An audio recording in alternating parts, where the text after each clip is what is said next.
Okay. All right, people in the back, show of hands. You can hear me? Great. All right. So, I was hoping to finish chapter 2 today, but given that we're a bit behind, I don't anticipate that happening. You guys are my first class, so you're sort of the guinea pigs. So we probably will have to spend the first 20 or 30 minutes of exam review day finishing up chapter 2. That's kind of why they're there also, just because it's a little bit of cushion. But that is a good day also to come in with any questions that you might have.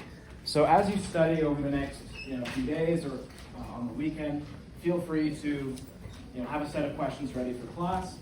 Or if you're too shy, you can ask on course questions or during office hours.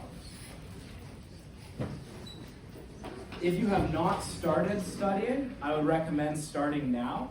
As I have said, this class will be easier if you're sort of constantly studying a little bit. Right? Cramming, I do not recommend. A reminder that I have this up, so there is PowerPoint notes available for you to use. That's a helpful resource. And probably even more important is that list of key terms. If you've forgotten about that, you should be starting to test yourself on those key terms. If you know all those key terms, as I said on the first day, that is most of your work.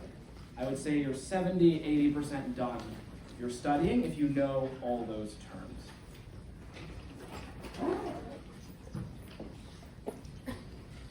Okay. So let's get started. So if you have the book, we are on page 46.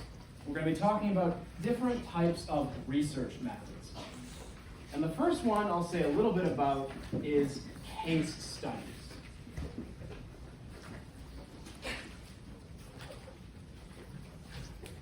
A case study is when you take either a single person, or in some cases a small number of people, and you study them in depth.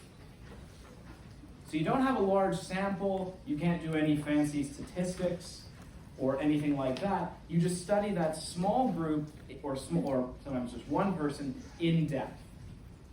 We do this when the person or small group has some kind of rare condition, but a condition that's interesting enough that it might give us evidence for some wider principles.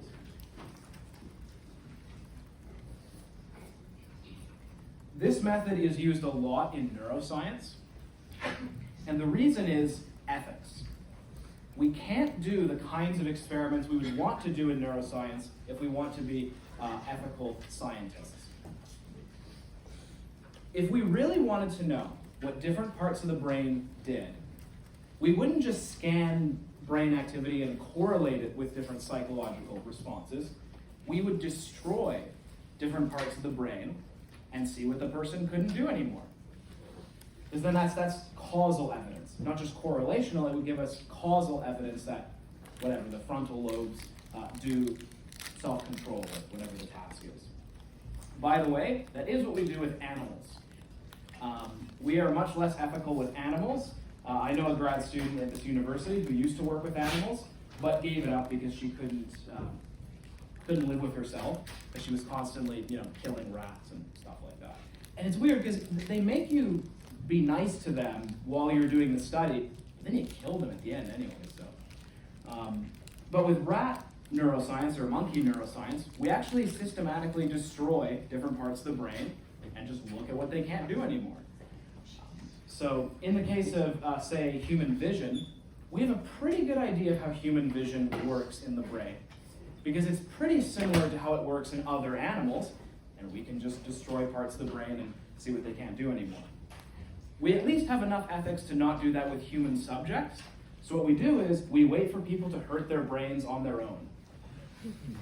So when someone gets into a bad accident and damages their brain, the neuroscientists are very excited. Yes, now we get to find out new things. Or it could be a brain tumor or some other issue, but anytime a part of the brain is damaged in some person, we obtain their consent, of course, but we can then study which tasks they are not able to do anymore, and then we can infer, okay, that part of the brain probably is important for that particular task. We'll be seeing a couple of those cases actually in chapter 3 on neuroscience. So that's case studies. You look in depth at one person or a small number of people if they have some kind of interesting condition. There's other contexts too in which case studies are used. The book talks about some, but that's probably sufficient. Another descriptive method is naturalistic observation.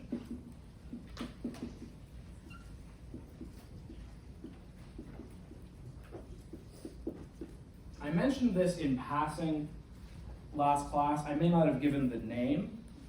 Someone asked about, what if people behave differently when they know they're being watched? This method gets around that. You observe people in their natural habitat, you could say. So you just watch people behave in some ordinary public context. So suppose you're interested in school bullying. You might go to a schoolyard and with a notepad. You'd have to be careful how you do this so you don't get arrested. But and you just observe and try to see patterns in how the kids behave and take note of that and try to, as I say, discover some patterns.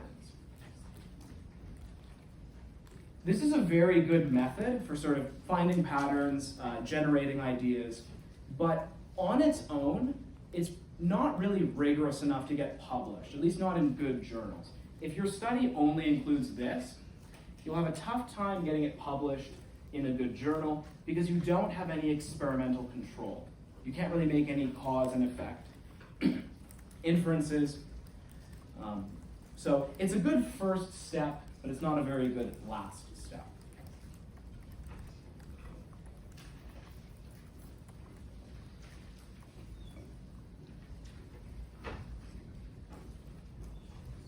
Another method, with a term that I'm sure you all already know, is survey research.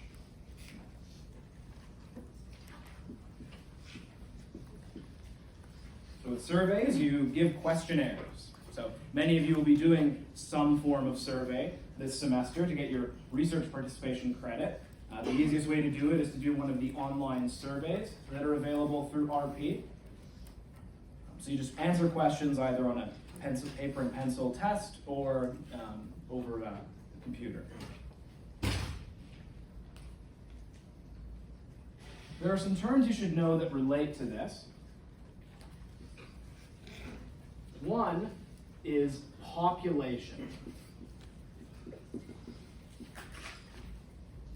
The population is the group that you are interested in. It's the group from which you will take a sample. So you might be interested in how Canadians think, or how teenage Americans think, whatever your group is that you want to draw a conclusion about, that's your population.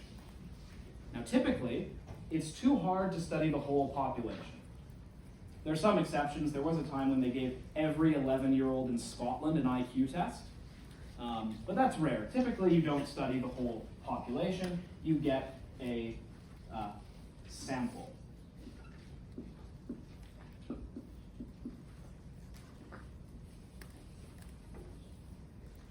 So a sample is a subset of the population that you take and do a survey with or some other study with.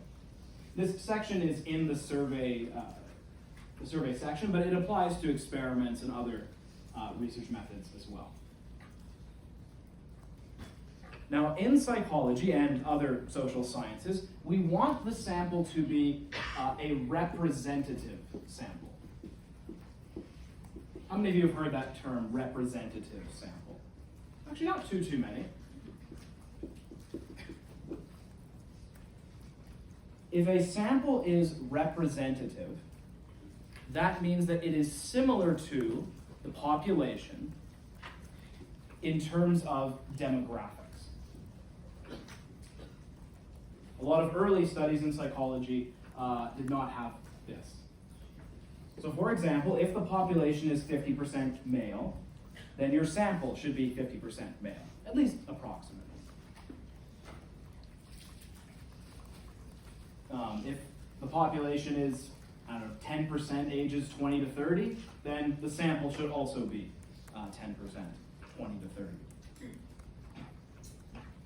So if the sample is 90% men, bad. That's not representative. One study that you'll learn about in 105, it was a study on moral development, all males. And many people criticized it because they pointed out, hey, Dr. Kohlberg, half the population is not males. So that's an important thing to do. There are different methods for getting a representative sample. One is random sampling. That's kind of the simplest one. Random sampling means everyone in the population has an equal chance of getting in the sample. So like a random number generator, you have a list of everyone in the population, and use that to pick who you ask to be in the sample.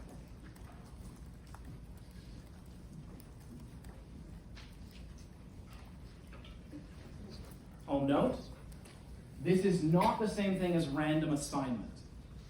Last time I talked about random assignment in the context of experiments, probably going to get to that again later today.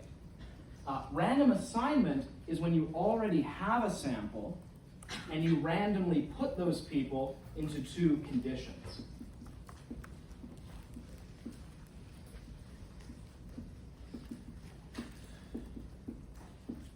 So very easy to mix these up, but make sure you keep them distinct. Random sampling is about picking people to be in your study. Random assignment is about putting them into two conditions, or more. If you want to be really sophisticated, you can do something called stratified random sampling, which the book mentions, which is where you actually force your study to be representative. So with random sampling, you just kind of hope that through chance it'll sort of work out to be roughly representative, and that usually works. But you can actually set cutoffs. Like, let's say the population is, I don't know, 2% Korean women ages 20 to 30. I just made that up, I have no idea if that's true. Once you get that many Korean women from ages 20 to 30, no more Korean women 20 to 30. So you set various cutoffs for different demographic groups and force the sample to be representative. I did that with one study I did in Georgia State.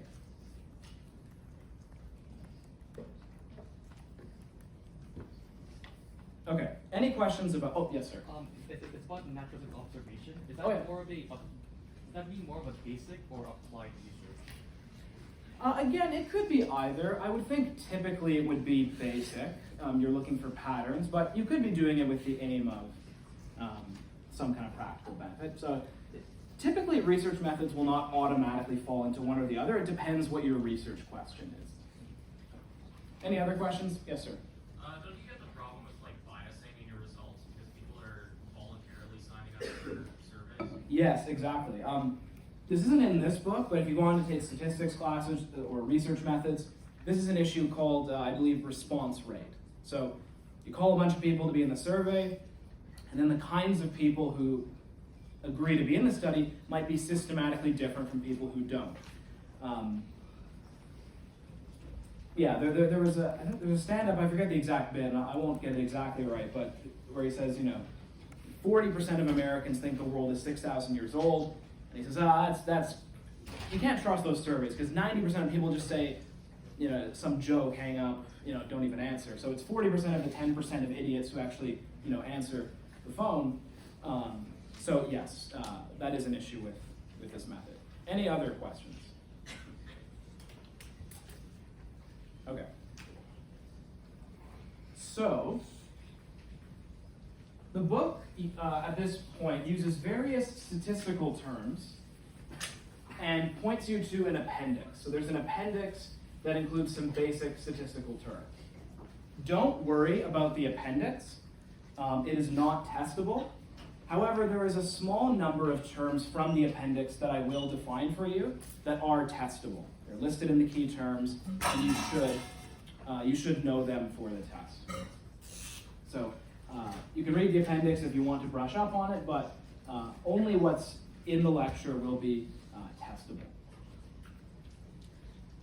So first of all, we're going to talk about 3 measures of central tendency. You don't need to know the term central tendency. It just means, where do the scores tend to fall? Are the scores really high? Do they tend to be low? Whatever. And there are 3 different measures of this. The first and the simplest one, the one that you all probably already know, is the mean. You may not have heard it called that. This is the same as the average. I assume all of you at some point in middle school math or whatever had to calculate the average. That's the mean. So you add the scores up, divide it by the number of scores. That's the mean. So that is the most commonly used measure of central tendency. But it has one weakness that you should be aware of. It is very sensitive to outliers or extreme values. Outliers is another term I have listed. So let's use an example. Let's suppose there's a small village with 5 dudes. One of them has $0. Another one also has $0. In fact, 4 of them have $0. 4 dudes just broke, no money. And then there's one dude who has $1 million. Okay, so the average income, or average wealth in this village is $200,000, right? Add the scores up, obviously it's $1 million. $1 million divided by 5, $200,000.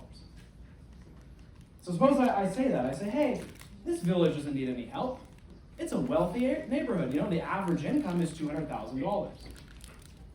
That's true, but it's kind of misleading, right? Most people in this village are poor. Now that's to illustrate the fact that the mean is sensitive to extreme values. 1 or 2 extreme values can really drag the mean up and therefore make it misleading. So in cases like that, we use typically the median. The median is the middle score. So you rank order the scores from lowest to highest.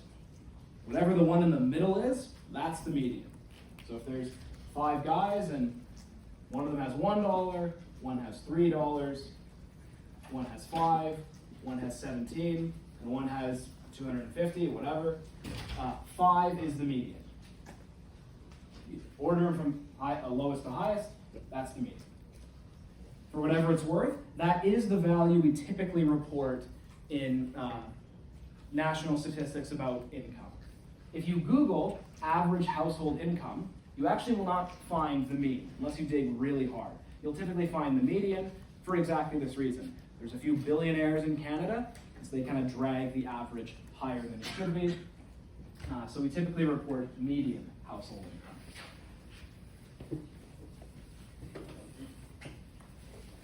And finally, the mode is the, oh yes?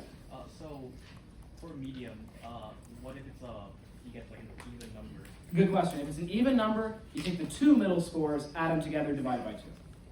Okay, so I won't test you on that, but that's how you do it. just use mean. You use the mean on the middle 2. Exactly. But you don't need to know that. Just know that it's the middle score. And so as I was saying, the mode is the most commonly occurring score.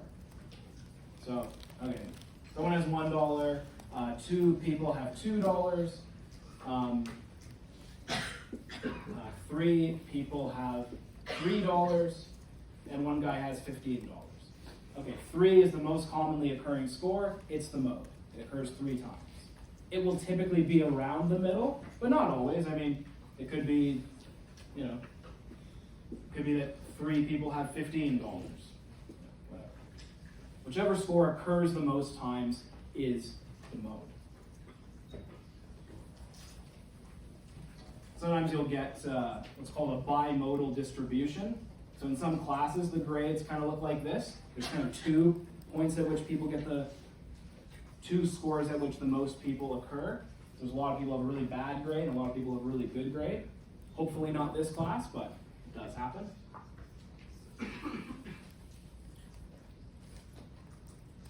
Okay, so that's central tendency. But there's something else we're interested in when we look at distributions. We are interested in how spread out the scores are. You can have two distributions that have the same middle point, but different spread. So as an example, you could have, let's just say both of these groups, the average is 70. I haven't proven that, but let's say 67, 68, 70, 72, and 73. So that's one group. And the other one, this will be a bit random, but one is 50, 62, 70, 75, 78, and 90. That should be around 70, I don't know, whatever, something like that. Let's just assume they both had an average of 70. Clearly, this class has a bigger spread in grades. I say these are two classes, and this is their grades. Even if the middle is the same, one is more spread out. Incidentally, I was once teaching an AP psychology class, and I gave this example, and I said, put in your own words what's different between these two classes. Don't use any statistical terms, just in layman's terms, what's different? And someone confidently raised their hand. They're in different classrooms. You're not wrong. But anyways, no. So what's different is the second group is more spread out. And there's a term for this that you should know. This is the last statistical term I'll use here, and that's standard deviation. I heard a groan. I'm very sorry for your loss.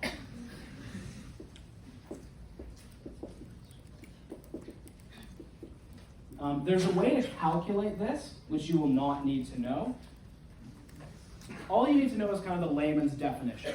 This isn't quite right, but it's close enough for the purpose of an intro course.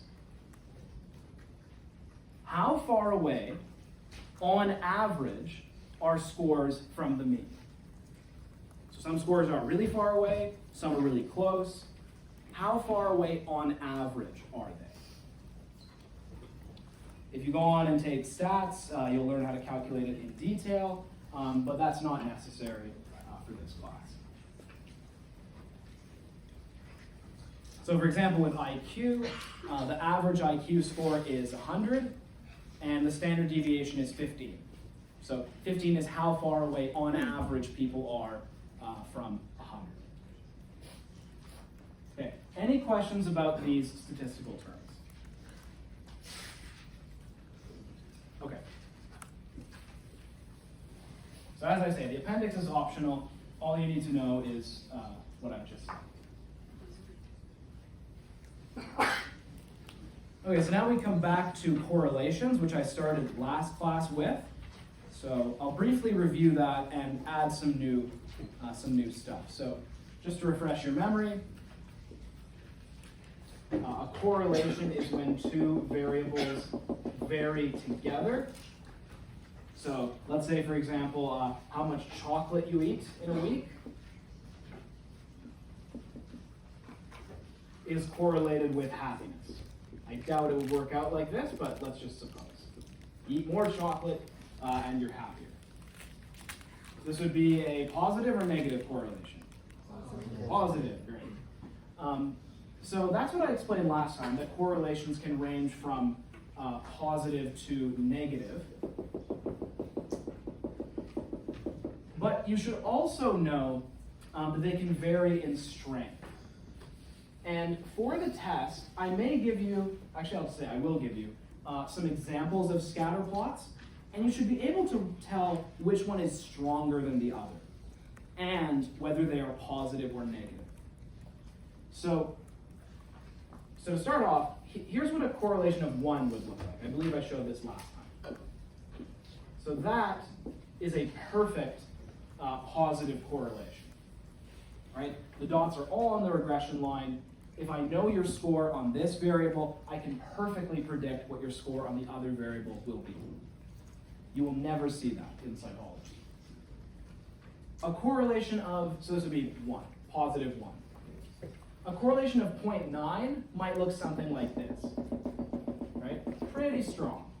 Not perfect, but if I know what your score is here, I have a pretty good idea of what your score is going to be over there. So again, this might be positive 0.9. Something like this might be, I don't know, 0.5. Right? There's a bit more spread now, right? There's a bit more kind of randomness around the regression line. And then something like this is no relationship. Right? Like pinky toe length and IQ. Probably no relationship. Right?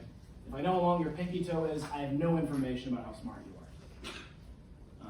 So that would be a correlation probably of 0. And if it was, maybe slightly like this, you could maybe get like, maybe like a slight tendency up, maybe, 0.2. Again, I'm just making these numbers up, but you should have a rough sense of what it means for a correlation to be strong. And the same is true if it's negative, right? If it looks like this, that might be negative 0.5.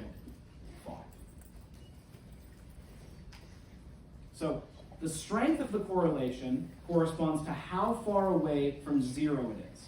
The closer it is to -1 or +1, the stronger it is. So like -1 would look like this, right? That's a perfect negative correlation. And just one more for fun. Let's say -0.2 might look kind of like that. Quite a bit of spread around the regression line. Okay, any questions about correlations? Okay, so as I said last time, the most important thing that you can learn from a psychology class is that correlation does not imply causation. But you might wonder then, what is the point of doing correlations at all? And one answer that the book gives is correlations allow you to make predictions. So one correlation that's well replicated is high school GPA is positively correlated with college GPA. If I know what your GPA was in high school, I can make some prediction about what your college GPA will be. Now, it might even be more spread than this. I don't have the exact data set. Obviously, there's going to be some spread, right? Some people may have gotten a pretty bad high school GPA, but they might start trying a bit more in college and do better. Hopefully, some of you will do that. And some of you might, have done really well in high school, but you go to too many parties in college, or you start trying substances that you shouldn't, or whatever, and your GPA goes down a bit. But on average, there is this positive relationship.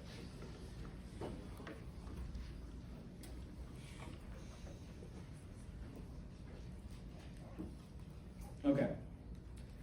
So as I said last time, the way to show that there's a causal relationship is to do an experiment. Now, rather than explain it again, I'm going to show a video from Crash Course Psychology, which I have listed in the syllabus, you might remember. Crash Course Psychology is a good resource, and we're going to watch Hank Green describe an experiment. He talks a little bit fast, so feel free to watch the video again on your own. Okay, well said by Hank. So some of those terms we'll review, but presumably some of them are new. So one that he mentioned is experimental group.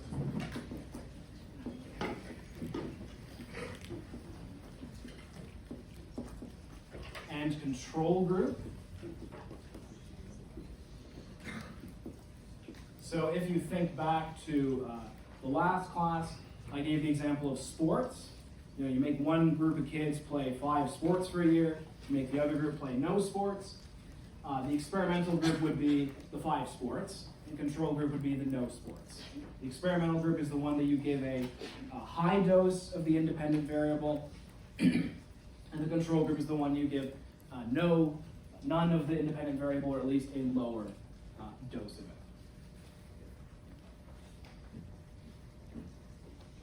So the kinds of experiments that we've talked about so far, so like my example with the sports and Hank's example with the coffee, that's the normal case. You get a group, randomly assign them to 2 or more groups, you do something to one of them that you don't do to the others. If there's a question on the test about an experiment with no other information, assume that it's that kind of experiment. However, there are some other ways of doing it that we will now talk about. Some of these I'm surprised that they're in here. They're a bit advanced, but we'll go through them nonetheless. But as I say, assume, unless I say otherwise, that I'm talking about the kinds of experiments that we've talked about so far. To be more specific, the kinds of experiments we've talked about so far are between subjects experiments. Subjects meaning people in your study, and between meaning you're getting a group of subjects, you're putting them into 2 groups, and you're seeing if there's a difference between them. That's the point of doing a between subjects experiment. But you can also do something called a within subjects experiment. In a within subjects experiment, you get a group and you do both things to them. You do the one version of the independent variable to them and the other version. For some things this wouldn't really work, like the coffee example, obviously that wouldn't work. But there are other cases where it can work. We're actually going to do one right now. We're going to do our own little within groups or within subjects experiment.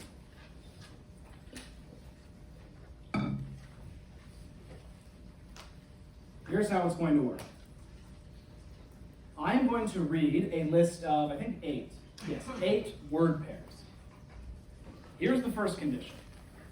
All of you, I want you to say the word pairs silently, kind of in your head.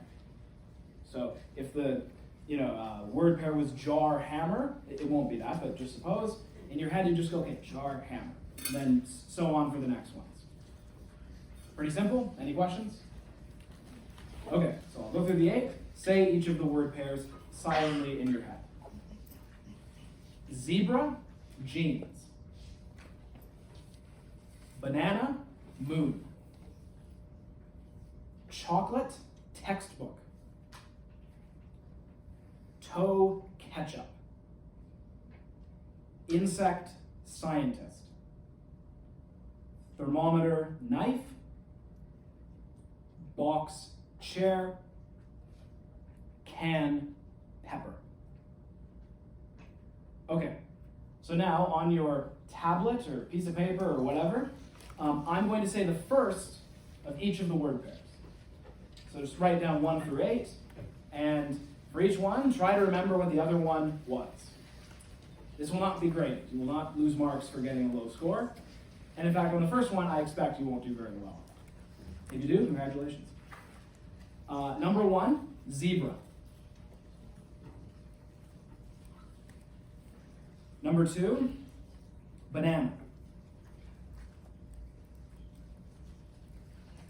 Number 3, chocolate. Number 4, toe. Number 5, insect.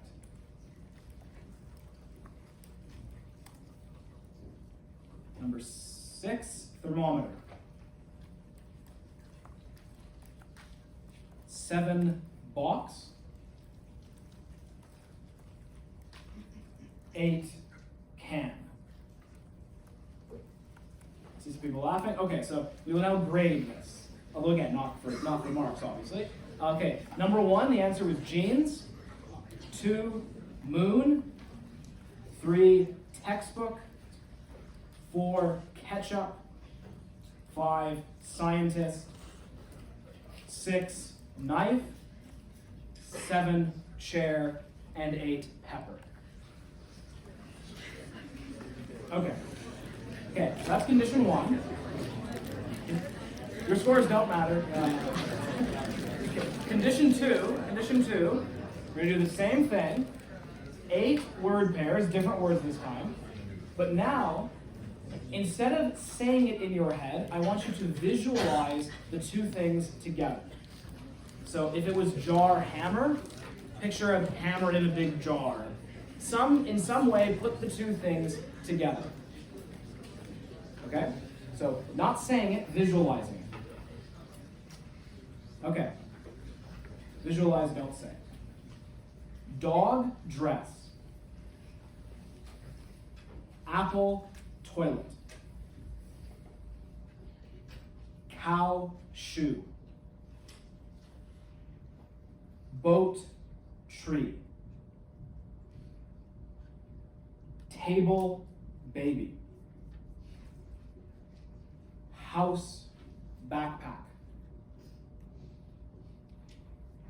Fridge, coat. Microwave, grape. Okay, same thing, 1 through 8. We'll see how many you get this time. Number 1, the word was dog. See if you remember the other one. Number 2, apple. Number 3, cow. Number 4, boat. Number 5, table. Number 6, house. Number 7, fridge. And number 8, microwave. All right, so once again, I'll go through and you can mark your own answers. Okay, number 1, dress. Number 2, toilet. Number 3, shoe. Number 4, tree. 5, baby. 6, backpack. 7, coat. And 8, grape. Okay, so I added the scores. Now just check which one did you do better on. Okay, and then we'll see what the difference is. Okay, I heard some people say same. How many of you got exactly the same score on both? How many of you did better on the first one? How many of you did better on the second one? Exactly. So this is now. This is not the only time this has been done. This has been done many times. Visualizing is typically a better way to get things into your memory than just saying them. Visualizing is better. This is an example of a within subjects experiment. There's no control group. I mean, in a way, you guys are your own control group, you could say. But you do the same thing to everyone. Now, there's a few problems with this. There's one really big one.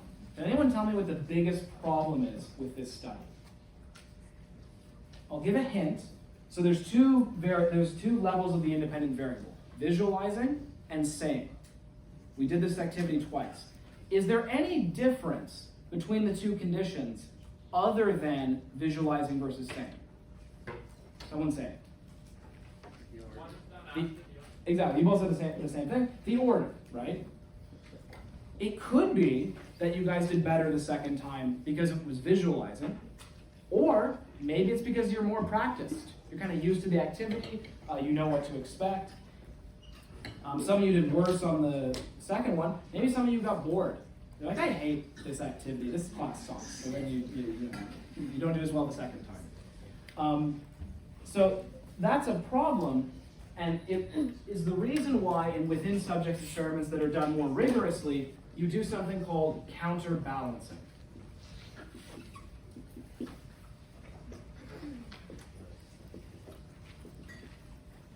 Which is you control for order effects. So if I was doing this right, half of you would do the visualizing first and then the saying in your head, and half of you would do it in the order that we actually did, saying in your head first. So in a good within subjects experiment, you do that. I'll note, people who have done this experiment better find the same thing. Visualizing is better than saying in your head for what I'm about to do. Okay.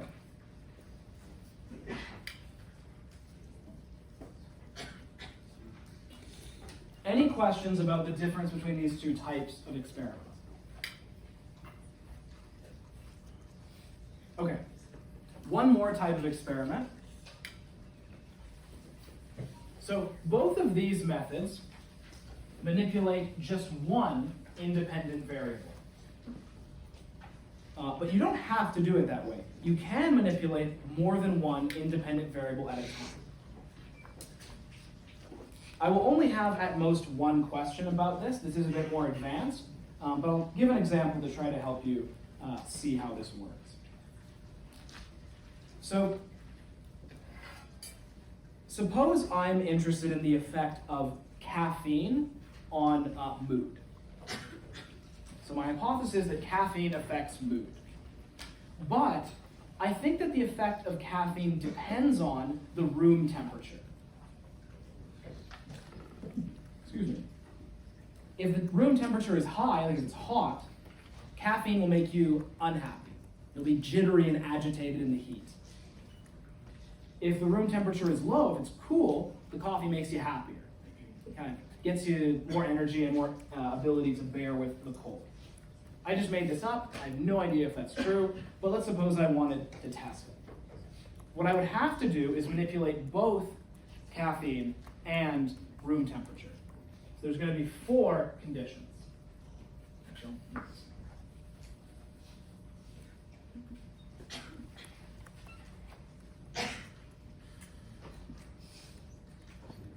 so there's going to be caffeine, low versus high. So people in these boxes will get low caffeine, and here they'll get high caffeine. And I also have to manipulate room temperature.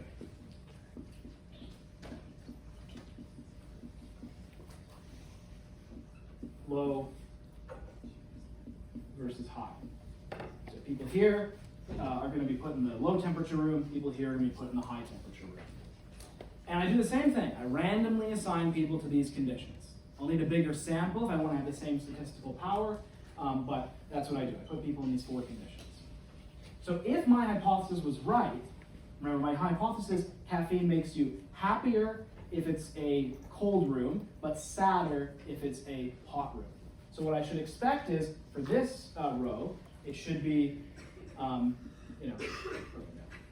cold, they become happier, that's right. So they should be sad here and happy here. I won't put in any numbers, but just that. So here, the caffeine makes you happier. And then here, for the bottom ones, the caffeine should make you sad. Right? So we just focus on the top row. We now have good old-fashioned experimental evidence that caffeine makes you happier within a cold room. And then here, we have evidence that within a hot room, caffeine actually makes you sadder.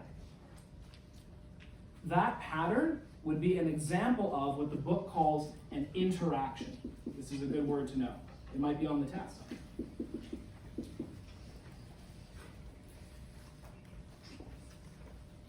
An interaction is when the effect of one independent variable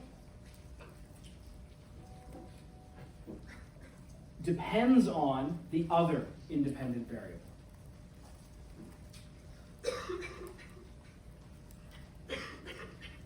So if you ask, let's say this experiment actually worked out like this, and someone asks, well, what is the effect of caffeine on mood? The answer is, it depends. What kind of room is the person in? The effect of caffeine on mood is going to be different depending on how hot the room is. So that's an example of what the book calls an interaction effect. Any questions about this? Yes? If you set up an experiment this way and like the 2 variables were not dependent on each other, what would it look like on the little chart that you figure out? Yeah, there's different ways it could turn out. So do you think that both have an effect on the variable? So there's different ways it could go, right? And you don't need to know this for the test, but one possibility is that room temperature makes no difference. It's just, you might as well have not even done that. So it could be like this. Right? Could be that, if the room's cold or hot, that doesn't affect your mood, but caffeine alone is making all the difference. That's one possibility. It could be that both have kind of the same effect whether or not you're in the other condition. So that could be like, that would be harder to show without numbers, but it could be like, let's say a hot room and high caffeine both make you happy. So then it would be something like this. And then in this group would be like super happy. So there's no interaction, well actually it depends on how big the effect is on in this last condition. But you could have it like this and there's no interaction effect, both just give you like 2 points of happiness. So in this condition you get 4 points of happiness. But don't worry about that, you'll deal with that in your statistics classes later. All you need to know for the test is that an interaction effect means the effect of one independent variable depends on the other one. I saw a hand over here. You just answered it. Awesome. Any other questions? Okay.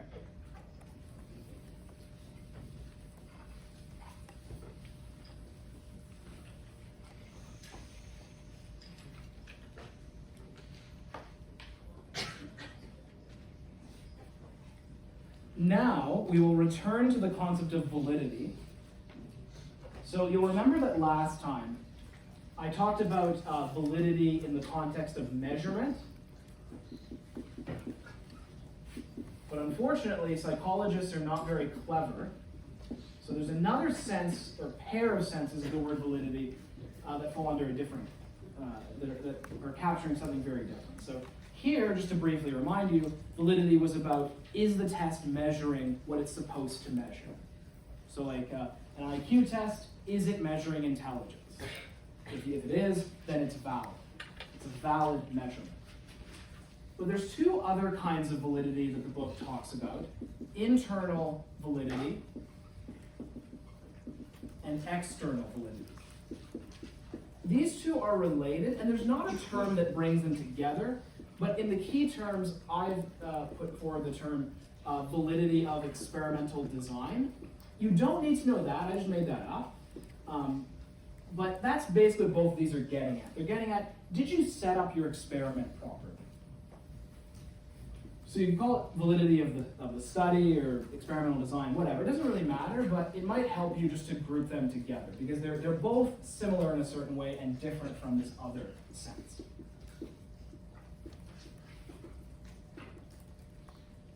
Okay, so we'll forget about this and we'll focus in on these two related senses of the term validity.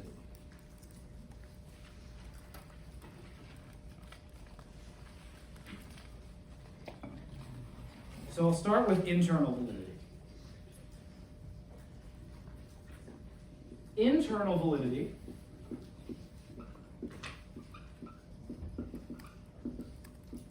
is about how confident you can be that the independent variable, let's call it indv, caused a change in the dependent variable. Within your study. That's the internal part. So within your study, with your subjects, how confident can you be that this arrow is true, that the independent variable actually caused a change here? So if you can be very confident, then it has high internal validity.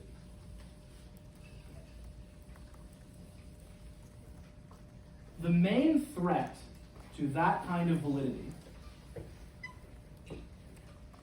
is confounding variables.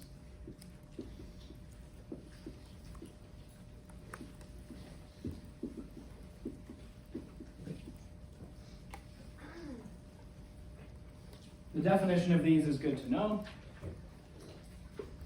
A confounding variable is anything that's different between the two conditions other than the independent variable. You want it to be the case that the only difference between the two conditions is the thing you manipulated, the independent variable. If there's anything else that's different between the two conditions, well then you can't really be confident that the independent variable is actually what made the change. So as an example, let's suppose I want to test out two different teaching methods and see which one is more effective. So in addition to this business here, I teach online AP psychology classes. So let's say I have an Edmonton class, a group of kids in Edmonton I teach online, and a group of Vancouver kids that I teach online. And I have these two methods, teaching method A, which I'll use on the Edmonton kids, and teaching method B. So teaching method is the independent variable.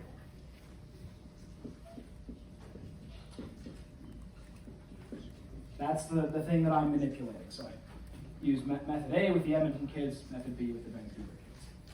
And then I measure their AP scores. So how good they do on the AP test, the AP psychology test. And let's suppose that the Edmonton kids do better. They on average get 4.5 out of 5, and these kids get 2.5 out of 5. So again, a really big effect. And then I conclude, teaching method A is better. Causes kids to do better on the AP test. Can anyone tell me, what's the confounding variable? The kids are from different cities, exactly. So there's something that's different between the two groups other than the IV, the independent variable. It could be that Edmonton kids are smarter. I see no reason to think that's true, but it could be. It could be that Vancouver kids are more depressed because they never see the sun. I grew up in Vancouver, that's where I'm from, and it's true, we don't know what the sun is, and so it could be that they're horribly depressed, and that's why they do bad on the test. So the point is you don't know. You don't know which variable is actually causing the difference, so we have a confounding variable. So that's the main threat to internal validity that you should know about. Any questions about these two? Okay. The other kind of validity, experimental design validity, is external validity.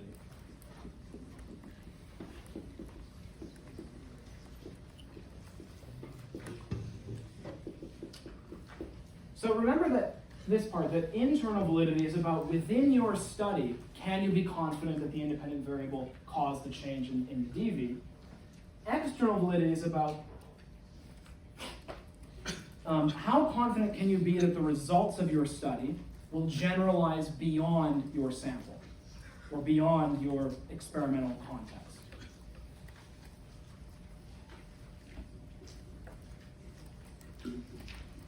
Right? You could have high internal validity. You could be extremely confident that your manipulation actually had an effect, but you might be skeptical that that effect would actually hold in the real world. Two possible threats to this that you should know from the test. One is an unrepresentative sample. Right? If your sample is all males and you get a certain effect, you might be really confident that within your study the males actually changed because of the IV, but maybe the effect only works on males. So maybe in the real world it won't be as strong of an effect. Another threat could be an unrealistic lab situation. This isn't a technical term, it's just there's a more technical term for this, but this is good enough for our purposes. So here's an example from my own work. I think I mentioned this already, but so I do moral psychology. I give people moral dilemmas in the lab or on online surveys, correlate that with various things. So it might be that there's a real effect there within the context of the survey, but maybe people react differently to dilemmas on a computer screen than they would to something in real life. It's a kind of artificial situation to just have people respond to dilemmas in a lab. So therefore the effect may not hold in the real world outside of the lab. So those are two possible threats to external validity. There are others, but that's good enough for an intro course. Any questions about these two types of validity before we move on?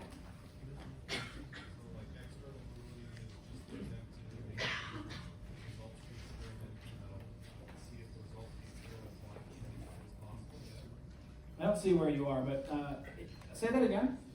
External validity is the extent you can apply the results of the experiment to as many people as possible. As many people as possible, more so outside of the lab. So, will it hold in the real world, not just in your cute little experiment? I don't see who asked the question, but does that help? Yeah, that does help. And I quite hear what was the confounding part for the external validity. Good. Yeah, good. So a confounding variable is. I don't know confounding variables because maybe someone did. I'm just asking what's the equivalent of that for the external validity. The equivalent for that is these two. So a confounding variable is a threat to internal validity. These two are threats to external validity. So non-representative sample and some kind of irrealism or unrealistic thing that you have in the lab situation. Any other questions? Yes. Is it possible to have external validity without internal, or is it? Oh, absolutely, yeah. So a correlational study could have really good external validity, so you have to use some correlation in the lab. It would have almost no internal validity. So, yep, it is possible to have only one. Good question. Any others? Yep. You had some sort of bias in your responses. Would that be for internal? Bias in responses? Do you mean like participant bias or experimenter bias? I would have to know more specifically what the kind of bias is. But yes, certainly experimenter bias could affect this. And actually, we'll come to that just in a second. There's two types of bias that well, really one main one, but we'll be talking about that actually just in a second. Any other questions? Okay.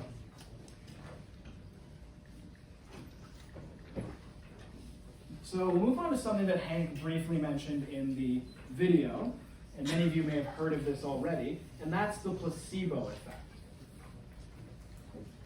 And actually, I have a video of this. Stop there. So, now despite the obvious ridiculousness of homeopathy, many people still swear by it and claim to have been healed by it or helped by it. Even though, as he correctly points out, it is just substances diluted in water with the water put in the pill. They believe that the water has memory. And I really hope that's not true, because water has been in all sorts of places before it gets to you. I really hope it doesn't have memory. But the reason that the drugs still often work is the placebo effect.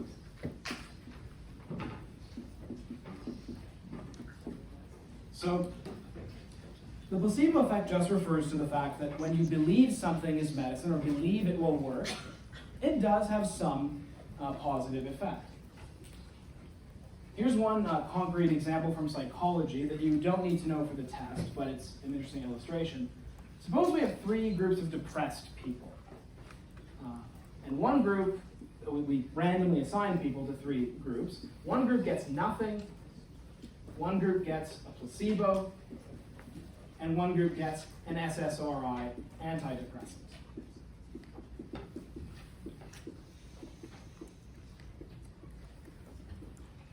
And you measure what percentage of them get better in, I think it's like 6 months. I forget the exact study, but I remember the numbers who got better. In the group that gets nothing, around 33% get better in 6 months, just on their own. With the placebo, around 50% get better with the placebo. And it varies by antidepressant, but around 60 to 70% get better on the antidepressant, which is measurably better than the placebo, but not all that much more. Right? A lot of it actually is placebo. But this illustrates the importance of doing placebo-controlled trials. Whenever you do a new drug or a new medicine, you always want to have one group that gets like a sugar pill or a water pill to control for the effects of placebo. They even do this for vaccines, right? The COVID vaccine, they randomly assign people to two groups in, say, the Pfizer trial. One group gets a saline vaccine, and the other gets the real vaccine. So that's placebo. I'm sure many of you have already heard of this, but Good refresher.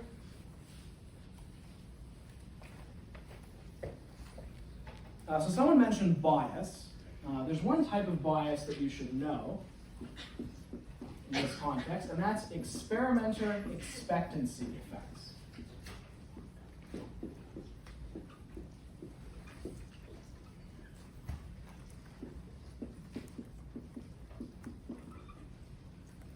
So let's say that I have a new antidepressant, and I want to test it out. And let's say these two gentlemen up front are in the study. So you get the placebo and you get the real drug. Now, I'm a good scientist. I want to be rational and impartial, but deep down, I want my drug to work. And so when I give you the placebo, I'm like, I give off subtle hints, maybe not intentionally, that I think you're doomed and this drug's not going to work. When you come in with, oh, here's your medicine, hope you're feeling better. I might give off subtle, vibes that actually I'm more confident that you're going to get better. Though that would be experimenter expectancy effects. So we don't want that. So the way to control for that is to do a double-blind procedure. Hank briefly mentioned this in the video as well.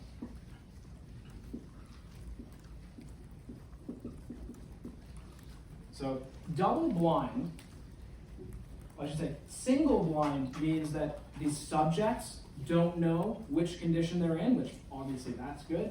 You don't want to know that you got the sugar pill.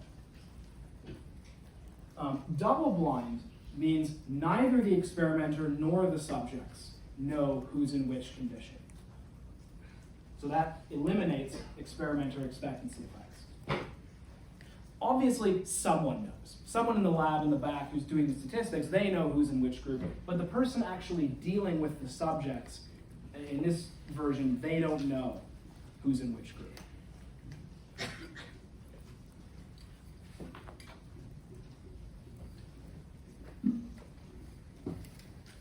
Stanford recently put out a list of banned words. I believe this was on there. They said it's really offensive to the blind to have this. I think that's kind of silly, but some people are pushing for that. So it might be called something else in a few years. Okay, we have 8 minutes left.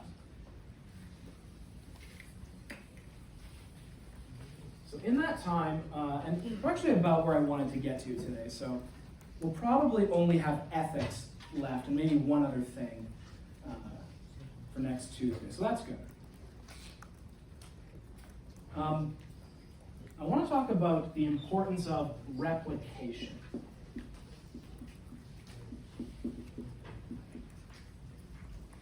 Replication is when you repeat an experiment. So let's say I do an experiment and I find a certain effect. Another lab, another university, looks at my methods section in the paper and does the study again. Maybe I'm bad at statistics. Maybe there were a few weird outliers in my study that made it look like there was a real effect, but really it was just noise, whatever. So they want to make sure it's a real effect, so they replicate it. Very, very important in science. It's a big buzzword nowadays because of something called the replication crisis. Have any of you heard this term, replication crisis? Oh, none of you. I shouldn't even say that. It will decrease your confidence in the textbook. But it is a crisis that has affected not just psychology, but parts of medicine, parts of the other social sciences.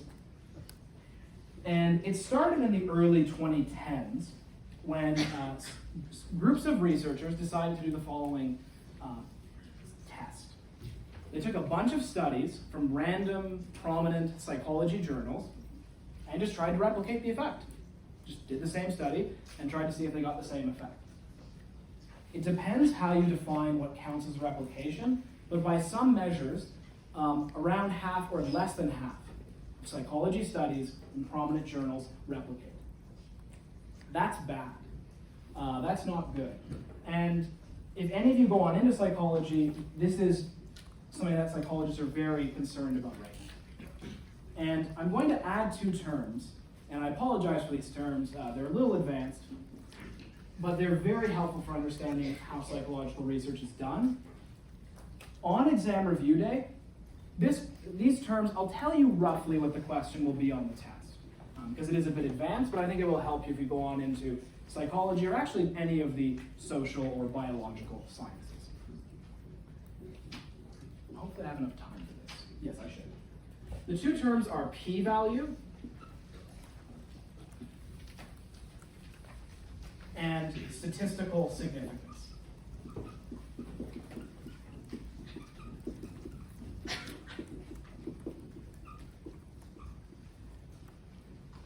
So I'll start with the p. Actually, I'll put that term back up later. Let's say I'm doing a study on sex differences. So here's the population. It's half men, half women, and I get a sample that is half men. Let's make it the same side. And half women. And let's say I'm looking for, I don't know, I think in the notes I give the example of video games. So let's say like, I want to measure if men and women play different amounts of video games. And let's say I have like 100 men and 100 women, and the men on average play 10 hours of video games a week, and the women play on average 2 hours of video games a week. Just making that. Here is a possibility. It's possible that in the population, there's no difference. It could be that the average is, whatever, 5 hours and 5 hours for both. And you just, through sampling error, got more video game men. Could happen, right? But how likely is it? No math, just informally tell me. What are the chances that you would get a difference this big if there's no difference in the population? What do you guys think? High? Low? Low, right? It's very, if you have 100 men, 100 women randomly sampled, it's very unlikely that you would get an effect that big. That's what the p-value is. The p-value is the probability of getting your results if there's no difference, if there's no real effect. And it ranges from 0 to 1. It's never actually 0 or 1, but so if it's low, if it's very unlikely, like in this case, I would bet the p-value is like 0.001 or something. I'd have to do the math, but it would be very unlikely. Very unlikely to get a difference that big. If it was like 5.1 hours and 5.2 hours, that's not that unlikely. It's not that unlikely you get a difference that big if there's no difference in the population, right? It could have just been chance. There might actually be no real difference. So that's the p-value, and very quickly, here's what statistical significance is. Before you do your study, you set a cutoff. Typically, the cutoff is 0.05. And you say, if the p-value is less than this, I will conclude it is a real effect. Because that means it's pretty unlikely that I would get the results I got by chance. So if you ever see the term statistically significant, that's what it means. It means the p-value is less than your cutoff. Less than what? Less than your cutoff. So you set the cutoff in advance. Typically in psychology, biology, sociology, typically the cutoff is 0.05. Okay, so any questions about these two terms before we go? Okay, so I will see you all on Tuesday. We'll start here, quickly finish the chapter, and then do the review.